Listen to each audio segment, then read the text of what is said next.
Daily Words of God. God chastises and judges man because it is required by his work, and, moreover, because it is needed by man.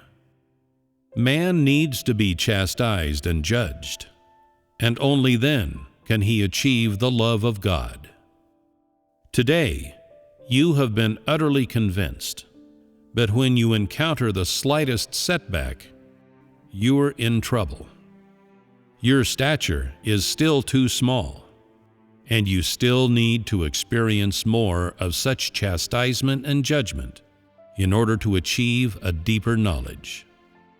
Today, you have some reverence for God, and you fear God, and you know He is the true God, but you do not have a great love of Him, much less have you achieved a pure love.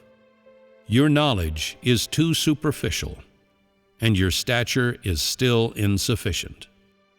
When you truly encounter an environment, you still have not borne witness. Too little of your entry is proactive, and you have no idea how to practice. Most people are passive and inactive.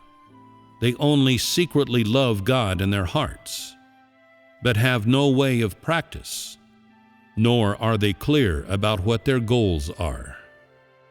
Those who have been made perfect not only possess normal humanity, but are possessed of truths that exceed the measures of conscience, and that are higher than the standards of conscience. They not only use their conscience to pay back God's love, but more than that, they have known God and have seen that God is lovely and worthy of man's love, and that there is so much to love in God that man cannot help but love Him. The love of God of those who have been made perfect is in order to fulfill their own personal aspirations. Theirs is a spontaneous love, a love that asks for nothing in return, and which is not a trade. They love God because of nothing other than their knowledge of Him. Such people care not whether God bestows graces upon them, and are content with nothing more than to satisfy God. They do not strike bargains with God, nor do they measure their love of God by conscience. You have given to me, thus I love you in return. If you do not give to me, then I have nothing for you in return. Those who have been made perfect always believe that God is the Creator, that He carries out His work upon them, and that, since they have this opportunity and condition and qualification to be able to be made perfect, their pursuit should be to live out a life of meaning, and they should satisfy Him. It is just like that which was experienced by Peter. When he was at his weakest, he prayed to God and said, "O God, regardless of the time or place, you know that I always remember you. No matter the time or place, you know that I want to love you, but my stature is too small. I am too weak and powerless. My love is too limited, and my sincerity toward you is too meager. Compared to your love, I am simply unfit to live.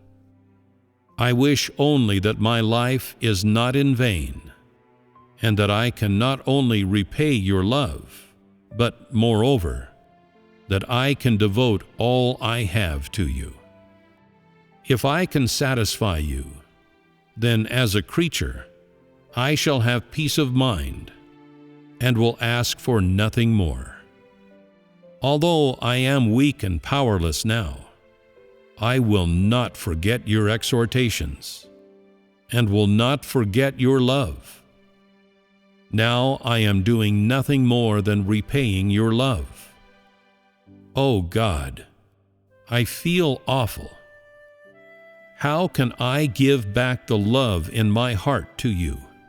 How can I do all I can and be able to fulfill your wishes and be able to offer all that I have to you? You know the weakness of man. How can I be worthy of your love? O God, you know I am of small stature, that my love is too meager. How can I do the best that I can in this kind of environment? I know I should repay your love. I know that I should give all that I have to you. But today, my stature is too small.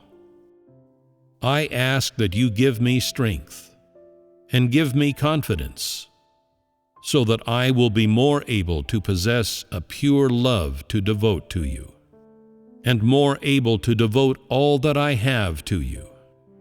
Not only will I be able to repay your love, but more able to experience your chastisement, judgment, and trials, and even more severe curses.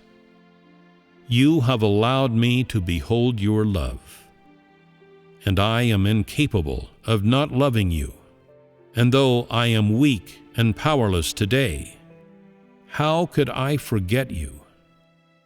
Your love, chastisement, and judgment have all caused me to know you.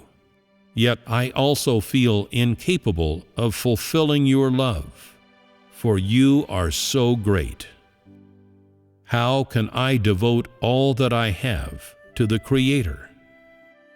Such was Peter's request, yet his stature was too inadequate. At this moment, he felt as if a knife were being twisted in his heart, and he was in agony. He knew not what to do under such conditions. Yet he still continued to pray. O God, man is of childish stature. His conscience is feeble, and the only thing I can achieve is to repay your love.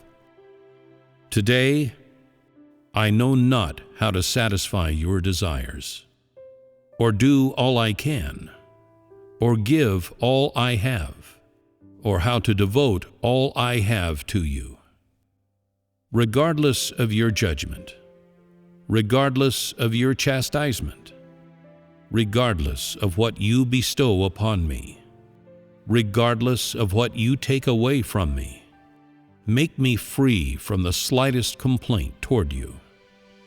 Many times, when you chastised me and judged me, I grumbled to myself and was incapable of achieving purity or of fulfilling your wishes. My repayment of your love was born out of compulsion, and at this moment, I hate myself even more. It was because he sought a purer love of God that Peter prayed in this way. He was seeking and entreating, and furthermore, he was recriminating himself and confessing his sins to God. He felt indebted to God and felt hatred of himself. Yet he was also somewhat sad and passive. He always felt thus, as if he was not good enough for God's wishes and unable to do his best. Under such conditions, Peter still pursued the faith of Job. He saw how great had been the faith of Job, for Job had seen that his all was bestowed by God, and it was natural for God to take everything from him, that God would give to whoever he wished. Such was the righteous disposition of God. Job had no complaints, and could still praise God. Peter also knew himself, and in his heart he prayed, "Today, I should not be content with repaying your love, using my conscience, and with however much love I give back to you, because my thoughts are too corrupt, and because I am incapable of seeing you as the Creator. Because I am still unfit to love you, I must accomplish the ability to devote all that I have to you, which I would do willingly. I must know all that you have done, and have no choice, and I must behold your love, and be able to speak your praises, and extol your holy name, so that you may gain great glory through me. I am willing to stand fast in this testimony to you. O God, your love is so precious and beautiful. How could I wish to live in the hands of the evil one? Was I not made by you? How could I live under the domain of Satan? I'd prefer that my entire being live amid your chastisement. I am unwilling to live under the domain of the evil one. If I can be made pure and can devote my all to you, I am willing to offer up my body and mind to your judgment and chastisement, for I detest Satan and am unwilling to live under its domain. Through your judgment of me, you show forth your righteous disposition. I am happy and have not the slightest complaint. If I am able to perform the duty of a creature, I am willing that my entire life be accompanied by your judgment, through which I will come to know your righteous disposition and will rid myself of the influence of the evil one. Peter always prayed thus, always sought thus, and reached a higher realm. Not only was he able to repay God's love, but more importantly, he also fulfilled his duty as a creature. Not only was he not accused by his conscience, but he was also able to transcend the standards of conscience. His prayers continued to go up before God, such that his aspirations were ever higher, and his love of God was ever greater. Though he suffered agonizing pain, still he did not forget to love God, and still he sought to attain the ability to understand God's will. In his prayers were uttered the following words: I have accomplished nothing more than the repayment of your love. I have not borne testimony to you before Satan, have not freed myself from the influence of Satan, and still live amid the flesh. I wish to use my love to defeat Satan and shame it, and thus satisfy your desire. I wish to give my entirety to you, to not give the slightest bit of myself to Satan, for Satan is your enemy. The more he sought in this direction, the more he was moved, and the higher his knowledge of these matters.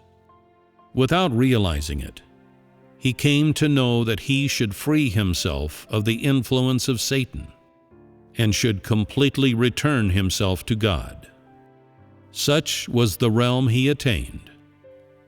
He was transcending the influence of Satan and ridding himself of the pleasures and enjoyments of the flesh, and was willing to experience more profoundly both God's chastisement and his judgment.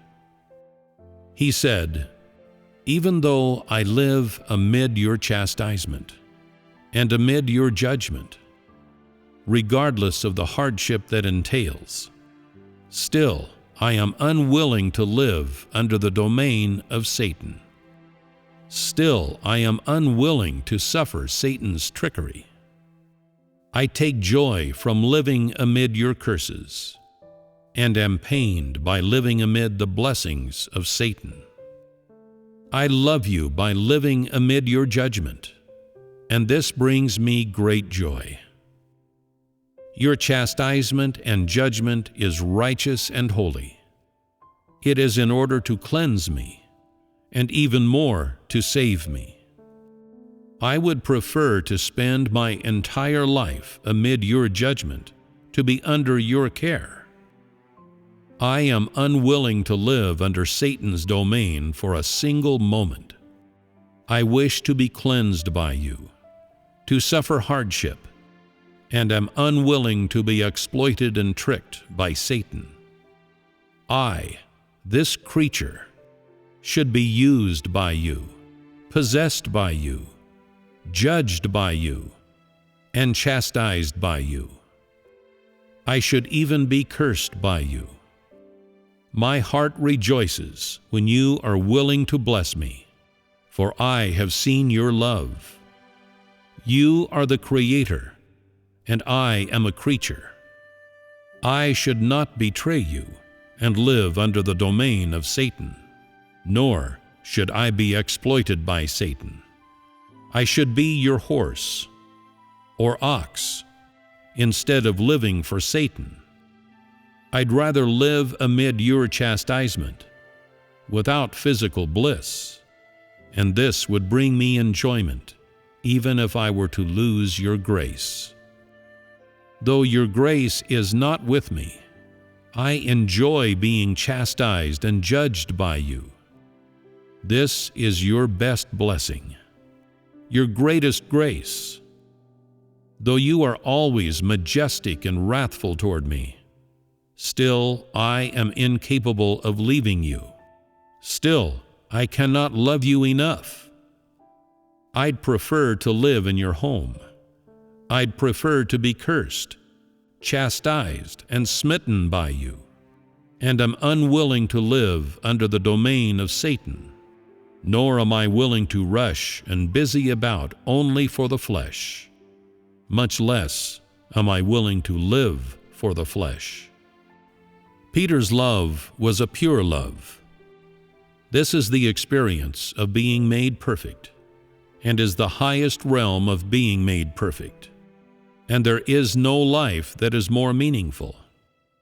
He accepted God's chastisement and judgment. He treasured God's righteous disposition, and nothing about Peter was more precious. He said, "Satan gives me material enjoyments, but I do not treasure them. God's chastisement and judgment comes upon me. In this I am graced. In this I find enjoyment, and in this I am blessed."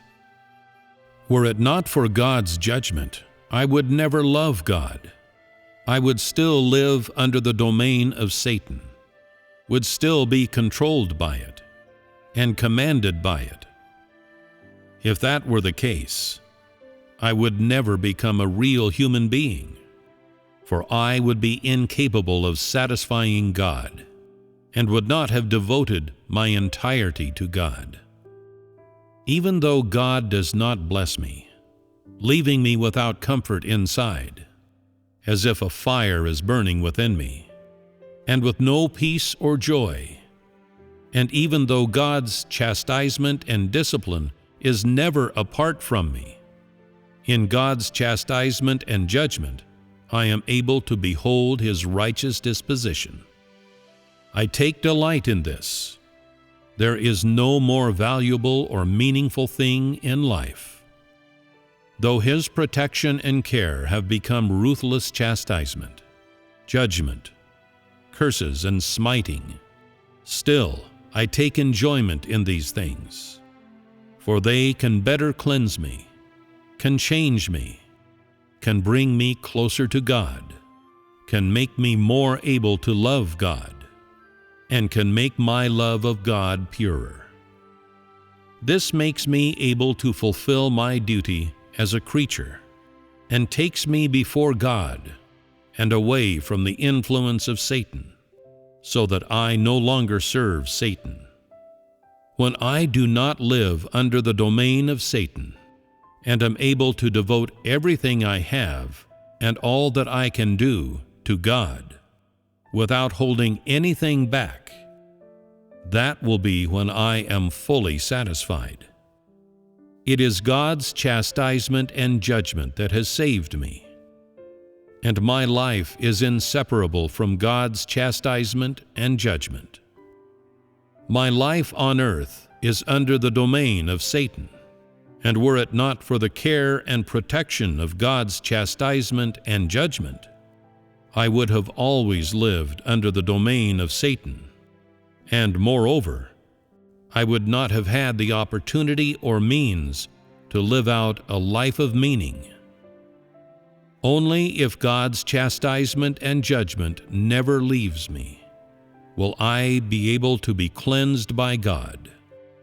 Only with the harsh words and righteous disposition of God and God's majestic judgment have I gained supreme protection and lived in the light and gained the blessings of God. To be able to be cleansed and free myself from Satan and live under the dominion of God, this is the greatest blessing in my life today. This is the highest realm experienced by Peter.